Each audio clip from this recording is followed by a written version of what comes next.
ओम सहना भवतु सहनौ भुनक्तु सह वीर्यं करवावहै तेजस्विनावधीतमस्तु मा विद्विषावहै। ओम शांति शांति शांति। ओम सदाशिवसमारंभां शंकराचार्यमध्यमाम् अस्मदाचार्यपर्यन्तां वन्दे गुरुपरम्परां।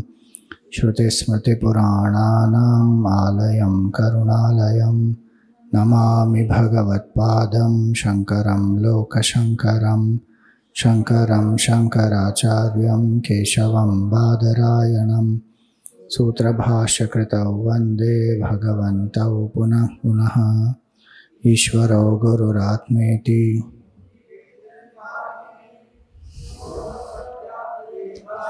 दक्षिणामूर्तये नमः। समस्तजनकल्याणे निरतं करुणामयं नमामि चिन्मयं देवं सद्गुरुं ब्रह्मविद्वरम्। तत्वबोध का इन्वोकेशन वर्स सब साथ में मिलकर करेंगे। वासुदेवेन्द्र योगेन्द्रं नत्वा ज्ञानप्रदं गुरुं मुमुक्षूणां हितार्थाय तत्वबोधोऽभिधीयते। हरिओम, सभी को प्रणाम। तो साधन चतुष्टय क्या है? चार साधन चतुष्टय क्या है बताइए? किताब में देखना पड़ेगा। विवेक, वैराग्य, षट्क संपत्ति और मुमुक्षुत्व। तो अब पहला देखते हैं विवेक। नित्यानित्य वस्तु विवेक कहा। आपके किताब में होगा ना वो आगे, दोहराइए। नित्यानित्य वस्तु विवेक कहा।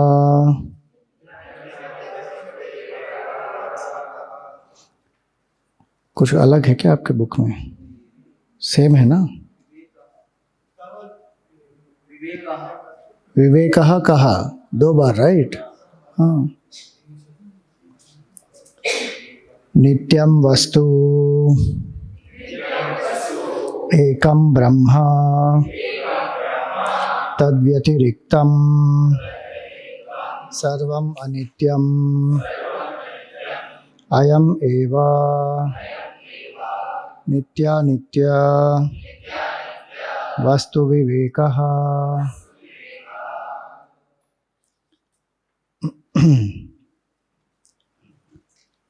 तो विवेक शब्द का अर्थ क्या बताया था हमने?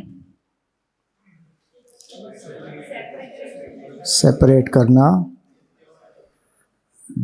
अलग करना और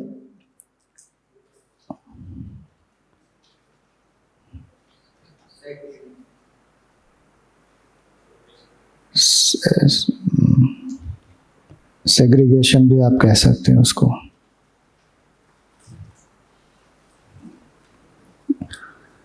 सपोज सो ये सेग्रीगेशन है या सेपरेशन है, वो क्यों करना पड़ता है? जब दो चीजें मिली हुई होती है तो उनको अलग करना है।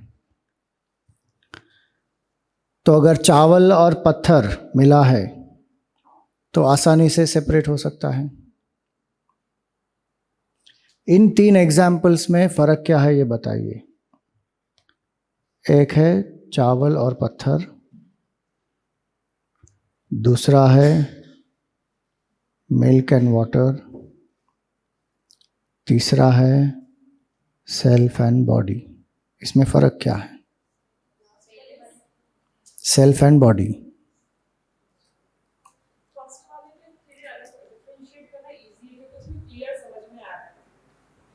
पहले वाले में आसानी से सेपरेट हो जाएगा क्योंकि पत्थर अलग और ये चावल अलग दिखता है। दूसरा मिल्क एंड वाटर घुल मिल जाता है तो आसानी से पता नहीं चलता, लेकिन पता चल जाएगा आराम से कि अच्छा ये तो पानी मिलाया हुआ है, या दूध में पानी मिला है, या पानी में दूध मिलाया, जो भी है पता चल जाएगा। उसकी जो विस्कोसिटी है उससे पता चल जाएगा। तीसरा वाला, इसको अलग नहीं किया जा सकता।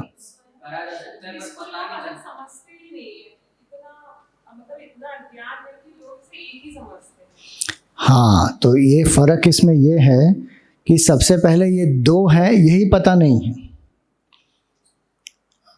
हमको क्या लगता है कि शरीर मन बुद्धि अपने आप चल रहा है, कोई एक आत्मा है, ये तो पता ही नहीं। भारत में आपका जन्म हुआ है तो कहीं ना कहीं आपने आत्मा शब्द तो सुना होगा, लेकिन आप सोच के देखिए पूरे विश्व में कितने सारे जो लोग हैं उनको क्या कुछ पता होगा कि आत्मा कुछ अलग होती है और बॉडी माइंड इंटेलेक्ट कुछ अलग होता है? बहुत लोगों को इसका ज्ञान भी नहीं होता, पता ही नहीं होता कि ये दो हैं एक्चुअली। उनको लगता है कि बस ये जो दिख रहा है वो है, शरीर मन बुद्धि चल रहा है, और एक दिन क्या होगा, ये मर जाएगा। तो फिर पता नहीं पुनर्जन्म है कि नहीं वो भी नहीं पता। और हमारे देश की विडंबना ये है कि आज के युवा क्या मानते हैं, वो योलो फिलॉसफी में मानते हैं। योलो फिलॉसफी मतलब क्या? You only live once. इसके पहले क्या था, इसके बाद क्या है, कुछ पता नहीं है। एक्चुअली पता नहीं की बात भी नहीं है, वो है ही नहीं, पुनर्जन्म ही नहीं है, पूर्व जन्म भी नहीं है और पुनर्जन्म भी नहीं है। तो आप क्या है? By product of chance, accidentally टपक गए कहीं से और योलो की फिलॉसफी में डोलते रहते हैं, YOLO, you live only once. नहीं, तो ये आत्मा है, ये अलग वस्तु है बीएमआई से, यही नहीं पता, तो फिर विवेक कैसे करेंगे? तो इसीलिए सत्संग पहला माध्यम है विवेक करने के लिए। सत्संग की आवश्यकता होती है। बिनु सत्संग विवेक न होई, राम कृपा बिनु सुलभ न सोई। भगवान की कृपा के बिना सत्संग नहीं प्राप्त होता। सत्संग के बिना पता ही नहीं चलता कि दो हैं। मुझे तो नहीं पता था, आत्मा आत्मा सुना है नाम, लेकिन क्या है ये आत्मा नहीं पता। और हमको हमेशा यही लगता है कि आत्मा मतलब क्या, मरने के बाद। और फिर मूवीज में भी जो दिखाया जाता है कि आत्मा क्या करती है, डोर के भी पास हो जाती है, आत्मा को कोई रोक नहीं सकता। और कैसे फाइंड आउट करते, वो हमेशा जमीन से ऊपर रहती है, वाइट क्लोथ्स पहनती है, रात को डरावना लोगों को जाके डराती है। यही सब देख देख के समझा हुआ है, भ्रांतियां भरी हुई हैं, लेकिन उसका स्वरूप क्या है वो कुछ नहीं पता। जब सत्संग में आते हैं तब पता चलता, अच्छा ये तो दो हैं, शरीर अलग है, जड़ वस्तु है, और ये आत्मा अलग है। तो इसलिए यहाँ पर विवेक की आवश्यकता इसीलिए पड़ती है जहाँ दो चीज़ें मिक्स हो गई है। यहाँ पर भी दो मिक्स हुई हैं। कैसे मिक्स हो गई है? जो जड़ है उसको हम चेतन मान रहे हैं, और जो अविनाशी है उसको हम नश्वर मान रहे हैं। ये शरीर जो है वो जड़ है, उसको हम चेतन मान रहे हैं, और ये आत्मा जो है वो अविनाशी है, उसको हम क्या मान रहे हैं? शरीर के साथ शरीर का नाश होता है तो आत्मा का भी नाश होता है। ये मिक्सअप हो गया। अब इसीलिए इसको अलग करना है। और इसके मिक्सअप से क्या प्रॉब्लम होती है? अच्छा ठीक है, मिक्स हो गया, तो जब हमको पता ही नहीं कि आत्मा एक है तो हम अपने आप को क्या मान रहे हैं? ये शरीर। आत्मा शब्द का अर्थ क्या होता है? मैं। लिटरली आत्मा का अर्थ होता है अहम। तो आत्मा जो है वो मैं हूं। तो मैं कौन हूं ये जब तक पता नहीं चलेगा तब तक बाकी सब भ्रांतियां इसी से एसोसिएटेड हैं। मैं अपने आप को शरीर मन बुद्धि मान रहा हूं, आत्मा के अस्तित्व का मुझे ज्ञान नहीं है, तो शरीर मन बुद्धि का जो भी धर्म है वो किसका धर्म हो गया? मेरा। तो अगर शरीर में कोई रोग है तो रोग किसको है? मुझे ही है। मुझे लगता है कि मेरा रोग है। मन में क्रोध उत्पन्न होता है तो मैं क्या कहता हूं? मैं क्रोधी हूं। मैं क्रोधी नहीं हूं, मैं क्रोध का साक्षी हूं। मन में क्रोध आया है, शरीर में रोग है, शरीर की स्वास्थ्य अच्छा है, शरीर लंबा है, मोटा है, नाटा है, जो भी है वो शरीर है, मैं नहीं हूं। लेकिन आज जो भी शरीर का धर्म है वो किसका हो गया? मेरा। और आप देखिए शरीर के आधार पर कितना शोषण भी होता है कि नहीं होता। स्त्री और पुरुष ये शरीर के ही तो धर्म हैं। इस जन्म में आप स्त्री होंगे या पुरुष होंगे, लेकिन इसके पूर्व जन्म में क्या थे किसको पता। और एक रहस्य की बात बताऊं, भागवत में लिखी है, बहुत गूढ़ बात है। जो इस जन्म में पुरुष हैं वो अगले जन्म में स्त्री बनेंगे, और जो इस जन्म में स्त्री हैं वो अगले जन्म में पुरुष बनेंगे। क्यों? क्योंकि जो जिसका चिंतन करता है वही बन जाता है। स्त्री है वो पुरुष का चिंतन करती है, पुरुष है स्त्री का चिंतन करता है, वो वही बन जाएंगे अगले जन्म में। देखना भागवत में आया है वो। मैं डरा नहीं रहा हूं किसी को, जब बता रहा हूं कि ये शरीर का धर्म है, स्त्री है पुरुष है। और कितना शोषण होता है, स्त्रियों का शोषण होता है। आप देखो कलर, स्किन कलर की वजह से कितना शोषण होता है। कोई वाइट है, कोई ब्लैक है, कोई ब्राउन है, अरे क्या फर्क पड़ता है, वो पिगमेंटेशन है ना स्किन का। लेकिन नहीं, दुनिया में कितना एक्सप्लॉयटेशन सब होता है इसी वजह से। क्यों? क्योंकि शरीर का धर्म किसका बन गया? मेरा। मैं कौन हूं, इससे अलग हूं, ये जानता ही नहीं। इसलिए इसकी आवश्यकता है कि इसके विवेक की आवश्यकता है। जब दो चीजें मिल गई है, अब दूध और पानी मिल गया तो क्या फर्क पड़ता है, पियो, अच्छा पूरा डाइल्यूट हो गया ना दूध, तो इसमें तो इतनी दिक्कत नहीं होती। लेकिन बाकी चीज़ों में बहुत दिक्कत होती है ना। जैसे मिर्ची में अगर आपने ईंट का पाउडर डाल दिया लाल मिर्ची में तो क्या होगा, कितनी सेहत की दिक्कतें हो जाएंगी। आजकल तो मिलावट में हम क्या खा रहे हैं हमको नहीं पता। दूध में पानी मिलाना तो एक बात है, अभी आजकल दूध में तो साबुन मिला देते हैं।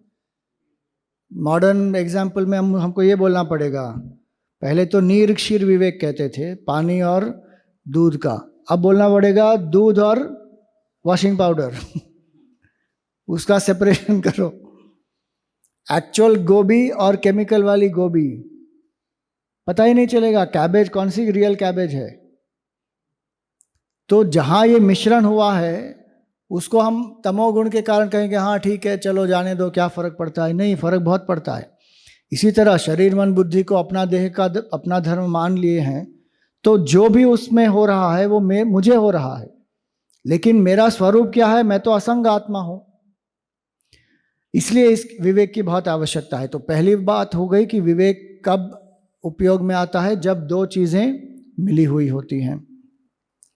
अब विवेक जो है उसके अलग अलग प्रकार होते हैं। दो मुख्य प्रकार के विवेक होते हैं, एक होता है धर्म विवेक और एक होता है ब्रह्म विवेक।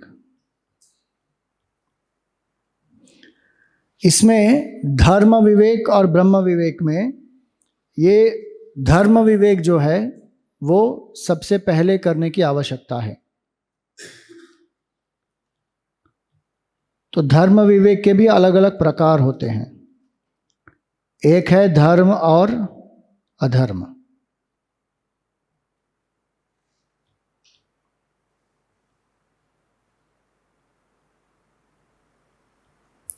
धर्म और अधर्म विवेक का अर्थ क्या होता है? यहां पर धर्म का अर्थ हुआ कि मेरा कर्तव्य क्या है और मेरा कर्तव्य क्या नहीं है। ये जानना आवश्यक है कि मेरा क्या कर्तव्य है, what I should do, what is my duty and what is not my duty. अपने रोल के हिसाब से, अपनी रेस्पॉन्सिबिलिटी के हिसाब से ड्यूटी या नॉट ड्यूटी समझ में आना चाहिए, और उसमें करना क्या चाहिए समझकर। जो मेरा कर्तव्य है वो मुझे करना चाहिए और जो मेरा कर्तव्य नहीं है उसको छोड़ना चाहिए। लेकिन हम क्या करते हैं, कई बार उल्टा करते हैं। जो मेरा कर्तव्य है वो मैं कर नहीं पा रहा हूँ या कर नहीं रहा हूँ, और जो कर्तव्य नहीं है उसको मैं कर रहा हूँ। और जो कर्तव्य नहीं है वो तो दूसरी बात है, लेकिन ये अधर्म क्या हो गया कि जो गलत कार्य कर लिया हमने। दुर्योधन यही कहते हैं भीष्म पितामह से कि जानामि धर्मम न च मे प्रवृत्ति ही, जानामि अधर्मम न च मे निवृत्ति। मैं धर्म जानता हूं कि क्या सही है क्या गलत है।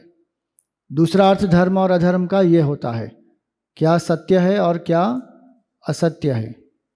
मतलब जो सही है जो गलत है वो मैं जानता हूँ, लेकिन जो सही है जो सत्य है वो मुझे करना है, मेरा कर्तव्य है, वो मैं नहीं कर पा रहा हूँ। क्यों? कहीं ना कहीं कोई आसक्ति होगी। जैसे हमको पता है कि सुबह उठकर एक्सरसाइज करनी चाहिए। योग की क्लास हो रही है ना आपके सुबह? आ रहे हैं क्या सब? अच्छी बात है। लेकिन कई लोग आते नहीं, कभी कभी नींद आती है उनको। और ये जो वर्षा ऋतु है उसमें तो ज़्यादा ही। एक व्यक्ति ने कहा कि मैंने अपने अंदर के रावण को मार दिया, मैंने अपने अंदर के मेघनाद को मार दिया, लेकिन मैंने अपने अंदर के कुंभकर्ण को नहीं मारा।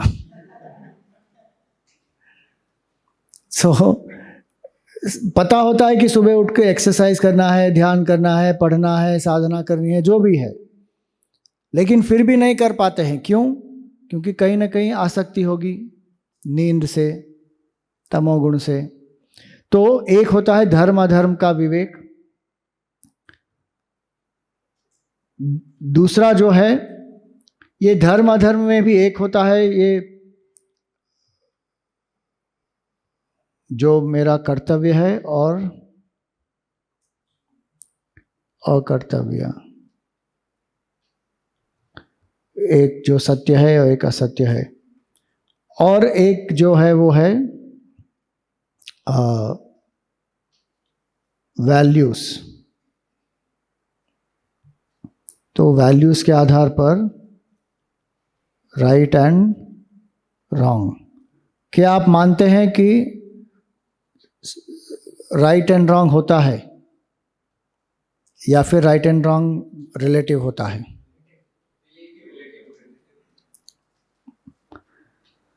सोच लीजिए, राइट एंड रॉन्ग रिलेटिव ही होता है, कोई यूनिवर्सल राइट एंड रॉन्ग नहीं होता।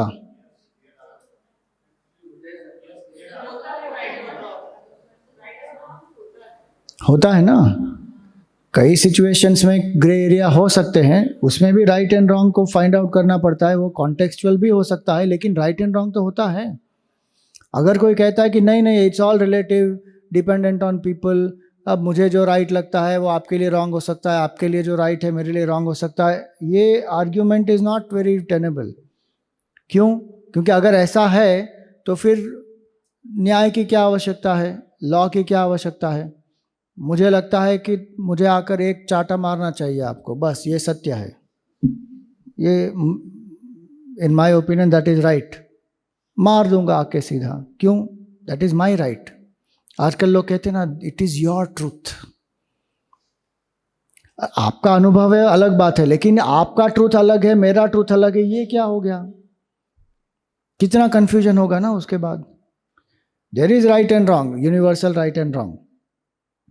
और इसीलिए वो मूल्यों की आवश्यकता होती है कि do unto others what you want them to do to you. तो ये धर्म अधर्म विवेक है।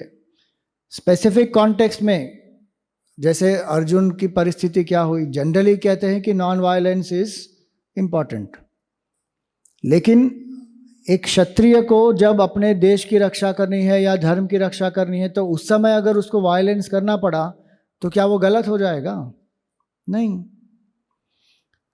वो उसका धर्म है, उसका कर्तव्य भी है। तो धर्म और अधर्म एक प्रकार का विवेक होता है। दूसरा प्रकार का विवेक धर्म विवेक होता है श्रेयस वर्सेस प्रेयस। श्रेयस और प्रेयस का अर्थ क्या होता है? Good versus pleasant. जो अच्छा है, सही है वर्सेस जो केवल मुझे अच्छा लगता है। वास्तव में वो अच्छा हो आवश्यक नहीं है। Good versus pleasant. सुबह सुबह नींद में रहना ये श्रेयस है या प्रेयस है? योग के लिए आना श्रेयस। सैलड खाना, लेकिन कई लोग क्या कहते हैं, घास फूस कौन खाएगा, हमको कुछ चटपटा चाहिए।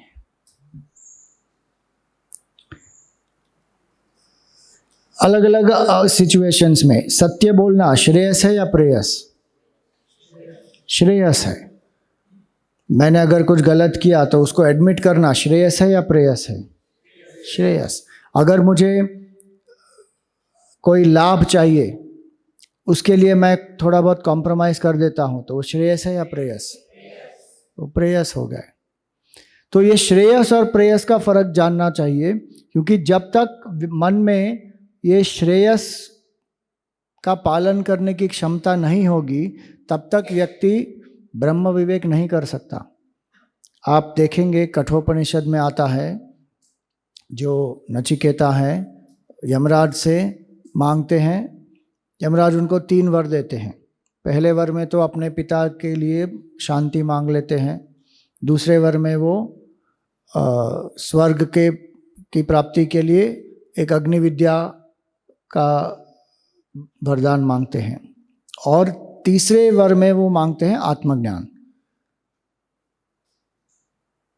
तो यमराज उनको प्रलोभन देते हैं कि आत्मज्ञान की मांग मत करो, मैं तुम्हें बहुत दीर्घ आयु दूंगा, युवा अवस्था दूंगा, पूरी पृथ्वी दूंगा, इतना धन दे दूंगा, बहुत कुछ दे देते हैं उनको। और कहते हैं कि अगर ये भी कम है तो स्वर्ग भी दे दूंगा, वहाँ के भोग भी दे दूंगा, सब कुछ। लेकिन नचिकेता कहते हैं कि जो कुछ भी आप देंगे वो नश्वर है, मुझे उसकी आवश्यकता नहीं है, मुझे केवल आत्मज्ञान चाहिए। तब आत्मज्ञान देने से पहले यमराज क्या कहते हैं कि हर एक व्यक्ति के जीवन में ये 2 चुनाव होते हैं हर क्षण, श्रेयश्च प्रेयश्च मनुष्यमेतौ तौ संपरीत्य विविनक्ति धीरा। जो धीर व्यक्ति है वो दोनों का विवेक करता है कि श्रेयस इसमें कौन सा है और प्रेयस कौन सा है। तयोस्तु धीरो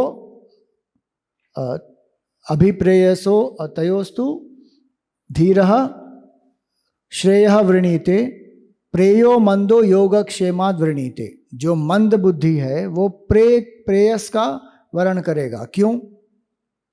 क्योंकि योग और क्षेम के कारण। जो मेरे पास नहीं है वो मुझे प्राप्त करना है, और जो मेरे पास है उसे मुझे बचाना है। उसके लिए सिद्धांतों के साथ कॉम्प्रोमाइज करो तो प्रेयस का पाथ ले लेंगे, प्लेजेंट। सत्य का पाथ है, धर्म का मार्ग है, उसमें कुछ कठिनाइयाँ भी हो सकती हैं, वो श्रेयस का मार्ग है। और ऐसी चीज़ें भी हैं जो श्रेयस और प्रेयस दोनों हो सकती हैं, गुड एंड प्लेजेंट बोथ। जैसे सात्विक भोजन है, वो श्रेयस भी है और प्रेयस भी है, क्योंकि उसमें आपको प्लेजेंट फीलिंग भी होगी और आपके शरीर के लिए भी अच्छा होगा। तो इस तरह श्रेयस और प्रेयस का विवेक करना है कि what is good and what is pleasant. और अगर उसमें कॉन्फ्लिक्ट है गुड वर्सेस प्लेजेंट, तो फिर किसको चुनना है? गुड को चुनना है। क्यों? क्योंकि जो प्लेजेंट है वो हमें इंद्रियों के भोग से ज़्यादा आसक्त करेगा। जो प्लेजेंट है वो हमारे मन को तमोगुणी और रजोगुणी बनाएगा। और जो श्रेयस है, जो गुड है, वो क्या करेगा? सत्वगुण की वृद्धि करेगा। तो इसलिए श्रेयस और प्रेयस का विवेक एक दूसरा विवेक है। तीसरा विवेक है धर्म विवेक के अंडर, उसको कहते हैं साधन साध्य विवेक। ये कल भी हमने देखा था। साध्य क्या है और साधन क्या है, इसमें फर्क पता होना चाहिए। स्कूल में हम पढ़ते हैं और हम एग्जाम्स देते हैं, हमको मार्क्स मिलते हैं, ये साधन है या साध्य है? साधन है ना। साध्य तो उसके द्वारा कुछ और प्राप्त करना है। हमारा जॉब है, ये साधन है या साध्य है? साधन है। अर्थ कमाने का साधन है, क्षमताओं का विकास करने का साधन है, वो साध्य नहीं है। तो साध्य क्या है?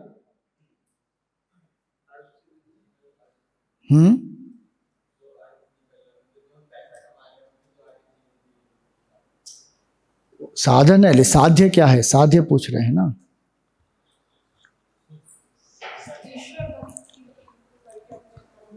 अर्थ के द्वारा अपना कर्तव्य पूर्ण करके चित्त को शुद्ध करना, ये साध्य है।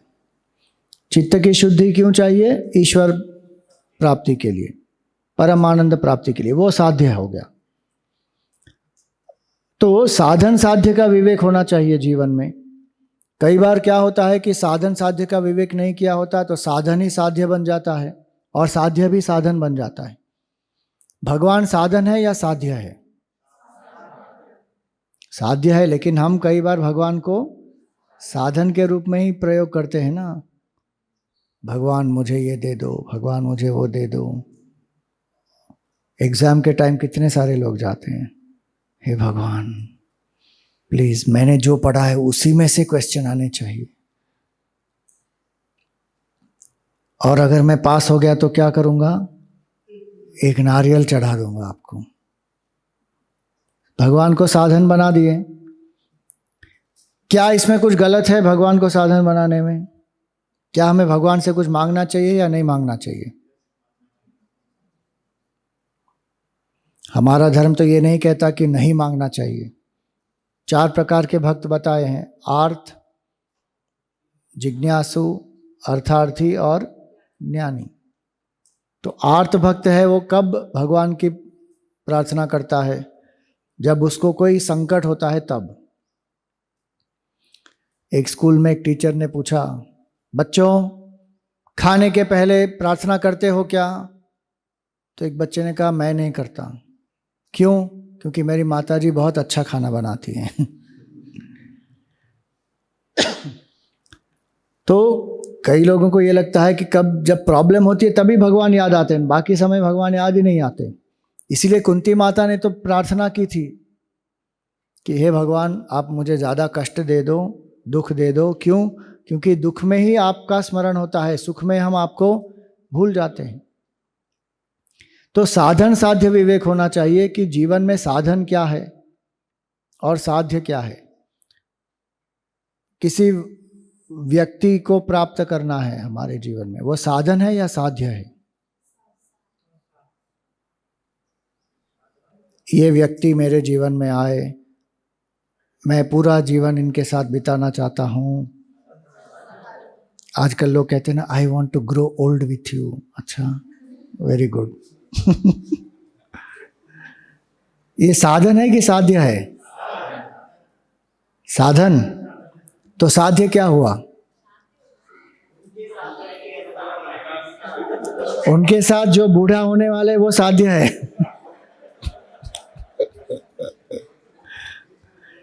साध्य क्या है? हमारी क्षमता, प्रेम करने की क्षमता, त्याग करने की क्षमता, निस्वार्थ बनने की क्षमता, ये साध्य है।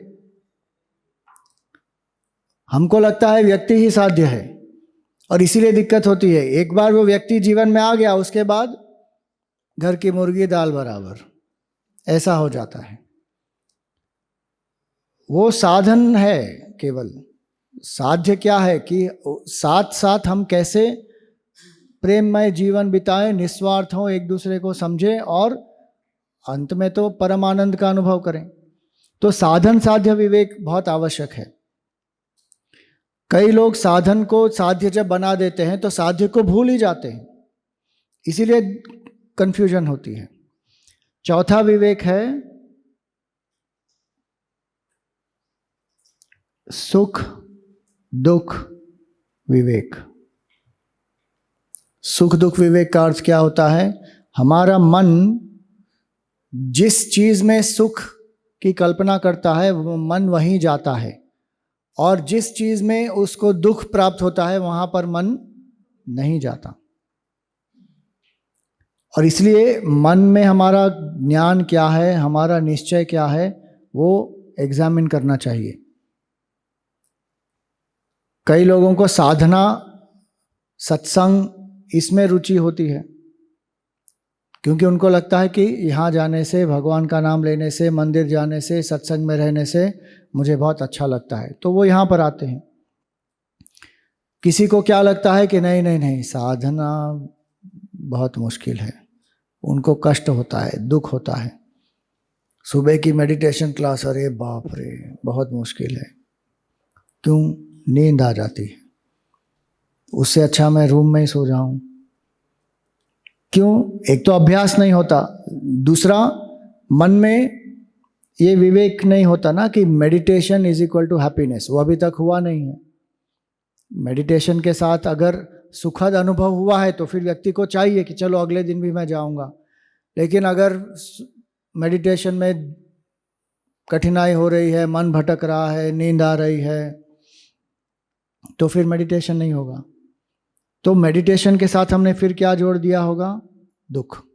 एक्सरसाइज के साथ दुख जोड़ दिया और स्लीप के साथ सुख जोड़ दिया, तो जहां मन सुख चाहता है वहीं वो जाएगा। तो कंडीशनिंग भी रिवर्स करनी पड़ती है और अभ्यास भी करना पड़ेगा। कोई चीज हमको पसंद नहीं है, सपोज बैंगन पसंद नहीं है, किसी को बैंगन बहुत अच्छा लगता है और किसी को बैंगन अच्छा नहीं लगता। क्यों? क्योंकि एक व्यक्ति ने बैंगन के साथ क्या जोड़ दिया? सुख, और दूसरे व्यक्ति ने क्या जोड़ दिया? दुख। अब वही व्यक्ति जिसने दुख जोड़ दिया है, अगर वो अपना कंडीशनिंग चेंज कर देगा तो कुछ समय के बाद क्या होगा? बैंगन अच्छा लगने लगेगा उसको। तो वो सुख दुख विवेक है। तो हमने सुख की जो कल्पना है वो किसमें की है, वो जानने की आवश्यकता है। अगर हमने गलत चीजों में सुख की कल्पना की है तो हम उसके पीछे भागेंगे, लेकिन अगर हमने सुख जहां पर है वहीं पर खोजने का प्रयास किया तो हमको वो प्राप्त हो जाएगा। इसलिए सुख दुख विवेक करना है। रजोगुण और तमोगुण को दुनिया में इतना बढ़ावा दिया जाता है ना। काम, क्रोध, लोभ, मोह, मद, मात्सर्य, ये 6 विकार हैं। ये दुख का कारण है कि नहीं? लेकिन संसार में क्या होता है, इसी को सुख का कारण बताया जाता है। काम वासना, उससे आपको ज्यादा से ज्यादा सुख मिलेगा। जितने जल्दी काम का भोग करोगे उतना जल्दी सुख मिलेगा, ये धारणा है लोगों की। क्रोध, लोग कहते हैं ना, स्वामी जी आई फायर्ड हिम, मेरा गुस्सा है ना, इतना ऐसा गुस्सा है, मेरे सामने कोई टिक नहीं सकता, people shiver in front of me. अपने गुस्से के लिए भी बहुत उनको प्राइड होता है। लोभ, ग्रीड, ग्रीड को भी हाइप किया जाता है, ग्रीड इज गुड, ये स्टेटमेंट बनाते हैं सब। संतोष की आवश्यकता नहीं है, अगर संतोष होगा जीवन में तो आप तरक्की कैसे करेंगे? लोभ होना चाहिए, ग्रीड इज गुड। काम, क्रोध, लोभ, मोह, हर एक उम्र में कुछ ना कुछ हमको करना है स्वामी जी। अगर हम ये सब साधना करके सात्विक बन जाएंगे तो फिर हम साधु बाबा ही बन जाएंगे, कहते हैं ना लोग। तो मोह होना चाहिए जीवन में। और लोगों को ये भी लगता है कि जब तक मोह नहीं होगा तब तक प्रेम नहीं होगा। पुत्र का मोह, पुत्री का मोह, ये तो होना ही चाहिए। हम तो गृहस्थी हैं स्वामी जी, मोह के बिना कैसे जी सकते हैं? तो ये संसार में हमने जो दुखद, जो हमको दुख देते हैं उसको हमने क्या किया है? सुख का माध्यम बना दिया, और जो सुख का कारण है उसको दुखद समझ लिया है। तो ये विवेक भी करना आवश्यक है कि सुख कहाँ पर है और दुख कहाँ पर है। जितना राग और द्वेष हम बढ़ा के अपने जीवन में रखेंगे उतना हमको दुख होगा, और जितना हम सत्वगुण प्रधान जीवन जिएंगे उतना हमको सुख होगा। ये समझना है। तो ये सुख दुख विवेक है। और आखिरी एक विवेक यहाँ पर है, अंश अंशी। अंश और अंशी का अर्थ क्या होता है? अंशी जो है वो संपूर्ण, और अंश जो है वो उसका एक भाग होता है। जैसे समुद्र है वो अंश है या अंशी है? वो अंशी है। और तरंग है वो क्या है? अंश। अंश और अंशी, इसमें एक विशेषता क्या है? अंश में जो गुण हैं वो कहाँ से आए हैं? अंशी के गुण ही अंश में भी होते हैं। Part and whole.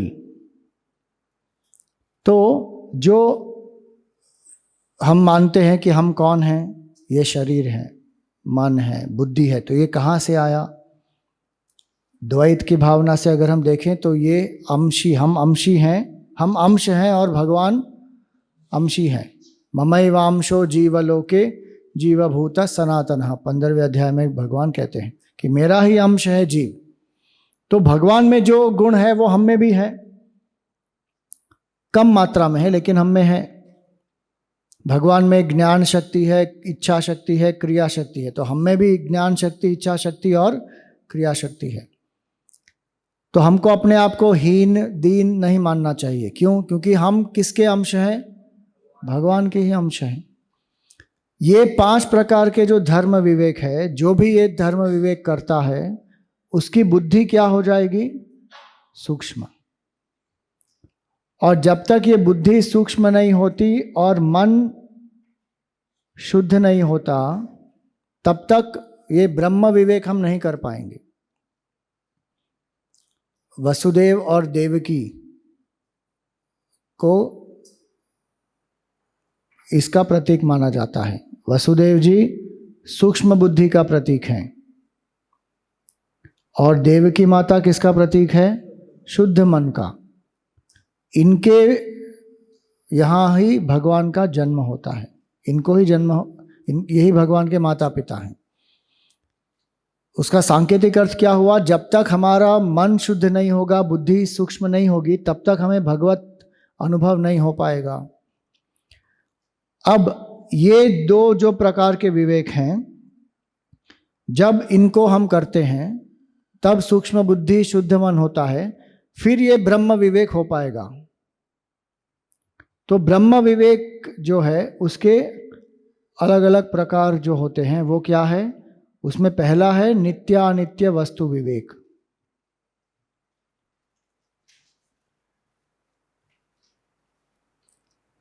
नित्यानित्य विवेक क्या होता है? हम जब देखते हैं आसपास जो भी हो रहा है, पूरे संसार में सब कुछ जो है वो क्षणभंगुर ही दिख रहा है ना। आज आपने चर्चा की थी इसके बारे में कि चेंज और चेंजलेस, ऐसी कौन सी चीज है यहां पर जो चेंजलेस है, और ऐसी चीज है इसका अस्तित्व कैसे हम स्थापित करें? उसका समाधान दिया था मैत्रेयी जी ने कि केवल आपने प्रेजेंटेशन किया, आपके डिस्कशन के बाद प्रेजेंटेशन हुआ, तो क्या तर्क निकाले आपने? चेंजलेस वस्तु दिखती तो है नहीं, जो कुछ हमें अनुभव में आ रहा है वो क्या है? वो परिवर्तनशील है। कहते भी है ना कि change is the only constant, change is the only changeless truth. जो कुछ है यहाँ पर परिवर्तनशील है। तो परिवर्तन रहित कोई तत्व है, इसके बारे में हम कैसे जानेंगे? और ये है, ये कैसे साबित करेंगे? तो आपने क्या तर्क दिए थे उसके लिए?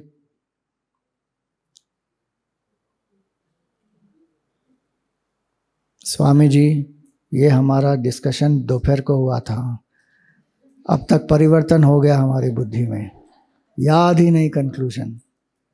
याद है किसी को? हाँ तो दो, उनको माइक दो। प्रणाम स्वामी जी, हरिओम। स्वामी जी, मैंने उनको अवस्थात्रय विचार के बारे में अच्छे से समझाया और काफ़ी लोगों से मुझे फीडबैक में मिला कि उनको समझ में आया वो। मैंने उनको तीनों अवस्था जो है, जागृत, स्वप्न और गहन निद्रा जो सुषुप्ति, उसके बारे में बताया। और जो कोई विचार जब नहीं होता है गहन निद्रा में, कोई दृश्य नहीं होता है, कोई भावनाएं नहीं होती है, तब भी वहाँ पे एक विटनेस होता है। और जब हम जागते हैं तो हम बोलते हैं कि मुझे अच्छी नींद आई थी, कुछ नहीं था वहाँ पे, कोई दृश्य नहीं था, विचार नहीं था, कुछ नहीं था। तो फिर जब मन नहीं था, बॉडी भी नहीं थी, फिर किसने विटनेस किया?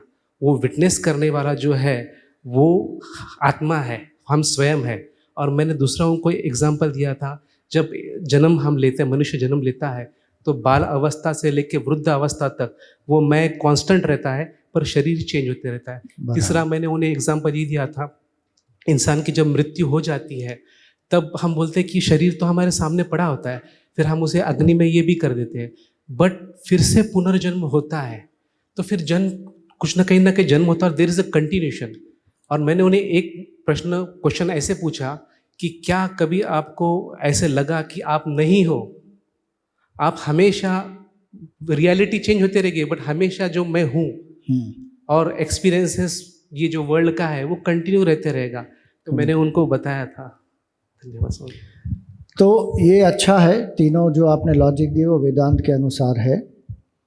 चेंज और चेंजलेस जो होता है उसका सबसे सिंपल एक लॉजिक ये है कि change is the proof of changeless.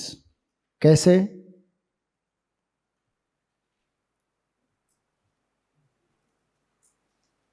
क्योंकि चेंजलेस के बिना चेंज का अनुभव ही नहीं होगा। उदाहरण क्या है?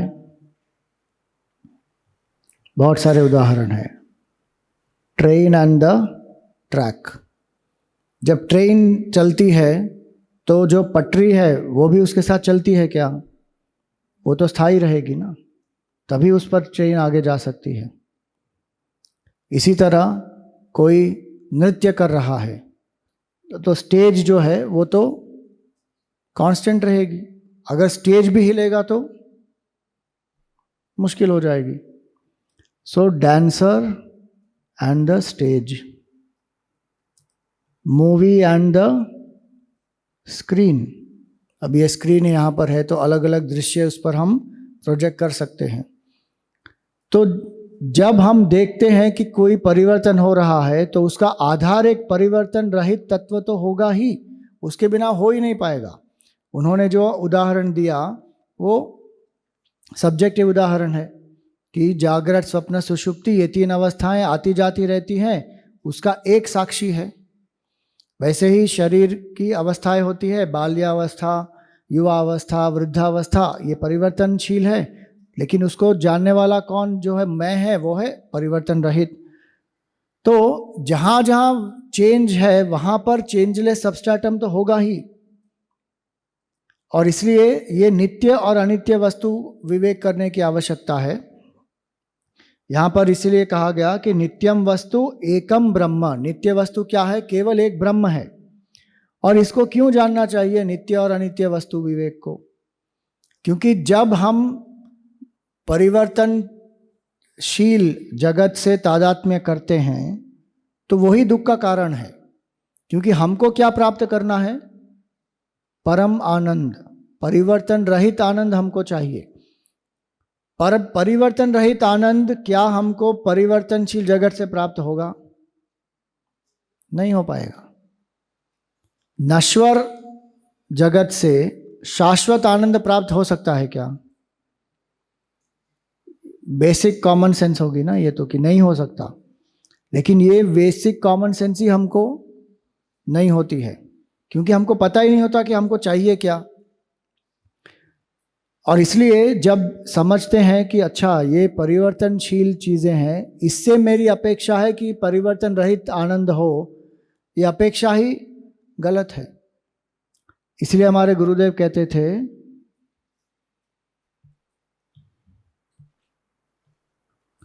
when expectations are false,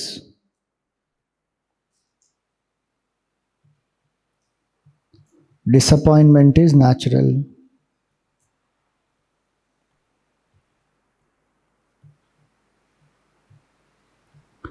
जब हमारी एक्सपेक्टेशन ही गलत है तो उसमें फिर डिसअपॉइंटमेंट होगी ही। अगर ये हम माने कि अग्नि ठंडी होनी चाहिए तो हो पाएगा क्या? नहीं नहीं स्वामी जी, ट्रॉपिकल क्लाइमेट में अग्नि गर्मी देती है, मैं आर्टिक में जाकर मैं हाथ डालूंगा ना तो वो ठंडी अग्नि होगी। एक्सपेक्टेशन ही गलत है ना, तो डिसअपॉइंटमेंट होगी। डाल के देखो हाथ, क्या होगा। इसी तरह जो परिवर्तनशील जगत है, सब कुछ यहां पर परिवर्तनशील है, नश्वर है। इसीलिए गौतम बुद्ध ने क्या कहा, सर्वम क्षणिकम क्षणिकम सर्वम दुखम दुखम। हर कोई चीज यहां पर जो है वो क्षणिक है। कितना भी समय हमको लगता है कि ये स्थायी है और बहुत देर तक चल रहा है, लेकिन हर क्षण क्या हो रहा है, वो बदल रहा है। और इससे हमको प्राप्त करना है परम आनंद। कैसे प्राप्त होगा, हो ही नहीं पाएगा। इसलिए इसको कहते हैं संसार। संसार का अर्थ क्या होता है, सम्यक सरति इति संसारः। सम्यक सरति का अर्थ क्या होता है, जो बहुत जल्दी फिसल जाता है। सम्यक सरति, क्षण भंगुर है वो। वेदांत में इसको कहते हैं दृष्ट नष्ट स्वभाव। जैसे हम उसको देखते हैं वैसे ही उसका स्वभाव भी नष्ट हो गया एक्चुअली, लेकिन हमारी इंद्रियों की वजह से हमको वो दिखता नहीं है। हमको लगता है कि ये जो टेबल है वो बहुत स्थायी है, ठोस है, लेकिन ये क्या है, this is energy in motion. सब एटॉमिक लेवल पे तो कितना परिवर्तन हो रहा है इसमें, लेकिन हमको दिख नहीं रहा ये। और इसलिए जो व्यक्ति समझ जाता है कि ये तो संसार है, नश्वर है, यहां से हमको केवल क्षणिक सुख प्राप्त हो सकता है, परमानंद प्राप्त हो ही नहीं सकता। ये विवेक है नित्य और अनित्य विवेक। इसलिए हमारे गुरुदेव कहते थे कि संसारी कौन है, one who is always somewhat sorry is a संसारी। हमेशा बेचारा दुख में ही रहता है। And why is he always somewhat sorry, because he is holding on to someone sorry. इसीलिए विनोद में कहते थे वो। तो ये संसार है, ऐसा ही है। मुल्ला नसरुद्दीन की कहानी आपने सुनी होगी। एक दिन मुल्ला नसरुद्दीन बहुत तीव्रता से कुछ ढूंढ रहा था बाहर। तो कुछ लोगों ने देखा कि अच्छा ये ढूंढ रहा है। बोले मुल्ला क्या ढूंढ रहे हो, बोले सुई। तो सब मिल गए वहां पर, 10-15 लोग सब मिलकर ढूंढ रहे वहां पर, सुई सुई सुई कहाँ है, सुई कहाँ है, सुई। आधा घंटा उन्होंने सब कुछ ढूंढ लिया वहां पर, कुछ प्राप्त ही नहीं हुआ। फिर एक व्यक्ति ने मुल्ला को पूछा कि अरे मुल्ला, तुम्हारी सुई गिरी कहाँ पर? तो बोले वो तो घर के अंदर गिरी है वहां पर। तो बोले घर के अंदर गिरी तो तुम बाहर क्यों ढूंढ रहे हो? बोले यहां पर इतना प्रकाश है ना, इसीलिए मैं यहां ढूंढ रहा हूं। सिंपल स्टोरी है, लेकिन हम वही तो कर रहे हैं ना। आनंद जो है, परम आनंद हमारे हृदय में है, उसको हम भूल गए हैं, उसको खो चुके हैं, और कहाँ ढूंढ रहे हैं? बाहर। तो ये विवेक करना, नित्य अनित्य वस्तु विवेक, इसको कहते हैं। इसके बारे में और थोड़ा जानेंगे। दूसरे प्रकार के विवेक खत्म करके फिर आते हैं यहां पर। ये एक है नित्य अनित्य वस्तु विवेक। और इससे क्या होगा, हमारी जो फॉल्स एक्सपेक्टेशंस है ना, वो खत्म हो जाएंगी। ये बहुत आवश्यक है समझना, क्योंकि जो चेंजिंग है, फिर हमारा एटीट्यूड क्या होना चाहिए उसके साथ। अगर सब कुछ परिवर्तनशील है यहाँ पर, तो क्या हम उदास मायूस हो जाएं कि अरे परमानंद तो यहाँ प्राप्त ही नहीं होने वाला है, तो चलो छोड़ दो सब कुछ? नहीं, हमारा एटीट्यूड क्या होगा? एक स्पोर्ट्समैन का एटीट्यूड होगा। खेलो इसके साथ, पता है कि ये तो खेल है, इट इज अ गेम। एक बहुत अच्छा वीडियो है गुरुदेव का, वो आप देखिए यहाँ पर। That's my friend. All the VMI are constantly changing. OET is constantly changing. Between these two changing factors, you stupidly come to believe that a certain condition can be created in my mind, that permanent, peaceful, serene, nothing will happen to me. When I got some money in the bank. Hey, everybody. So then the great Rishi said, I can understand the animals and the mineral world, the plant kingdom feeling that way. You man who has got capacity to think, why don't you analyze and understand that nothing is permanent in this realm of time, everything is changing, play with the change. Just as in the dance hall, you enjoy the dance. Why? It is constant movement. Dance is not standing event. Standing movement. So she steps on you and you step on her. Enjoy! But nobody will fall down because each is hanging on to the other. Similarly, hang on to the world outside. Get crushed, never mind. Enjoy it. In a sport, in a game, don't you think you are panting, you are getting exhausted, and yet you say that, I enjoy beautiful game, beautiful game.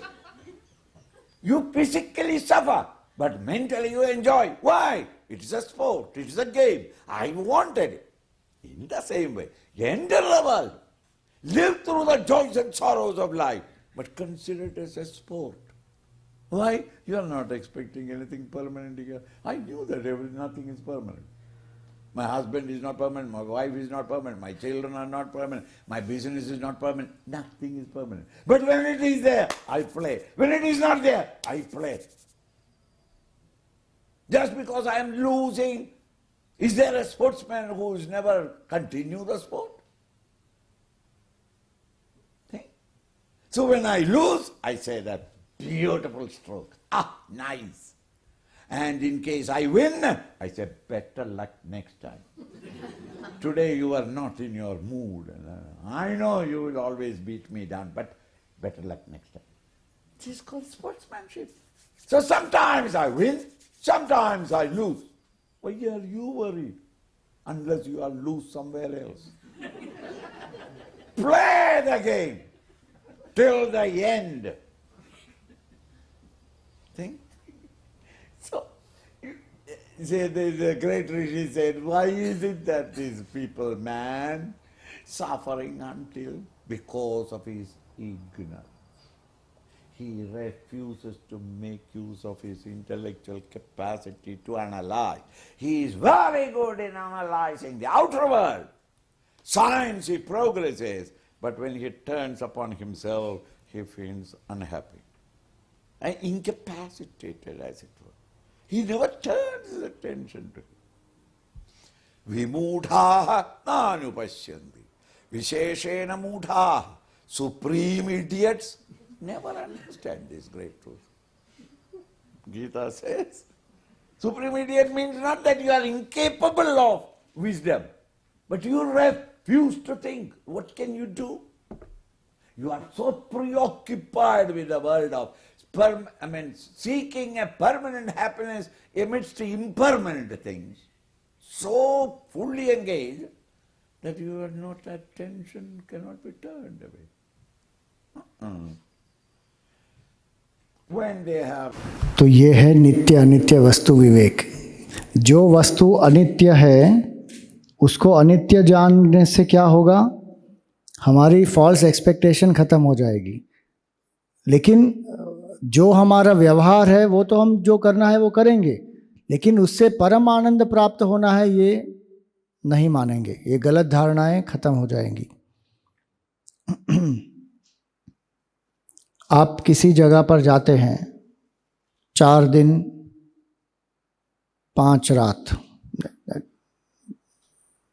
या 3 दिन 4 रात, जो भी है, आप कहीं जाते हैं एक्सकर्शन के लिए, कोई पिकनिक के लिए, तो आपको पता है कि ये 4 दिन में ख़त्म होने वाला है, तो आप क्या करेंगे?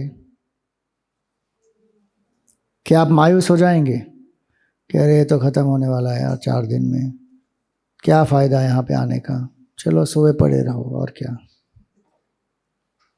आप क्या करेंगे? 4 दिन में कितना हो सके उतना आप एक्सप्लोर करेंगे, देखेंगे जगह को, खाना खाएंगे, नाइट लाइफ देखेंगे, सब करेंगे ना वहाँ पे। क्यों? 4 ही दिन हैं। कहाँ गए? थाईलैंड गए स्वामी जी, 4 दिन। बहुत कुछ देखने को, दिन में भी और रात में भी। 4 दिन जाओ मस्त,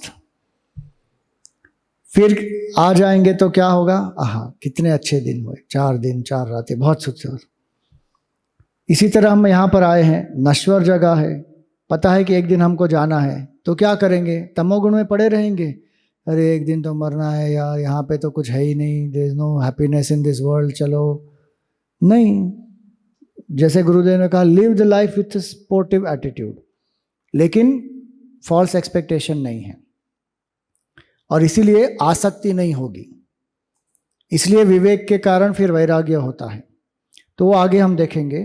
तो एक हो गया ये नित्य अनित्य वस्तु विवेक, इसके बारे में, अभी ब्रह्म के बारे में उसका क्या कनेक्शन है वो हम अपने अगले क्लास में देखेंगे। ओम पूर्णमद पूर्णमिदं पूर्णात् पूर्णमुदच्यते पूर्णस्य पूर्णमादाय पूर्णमेवावशिष्यते। ओम शांति शांति शांति। हरि ओम। श्री गुरुभ्यो नमः। हरि ओम।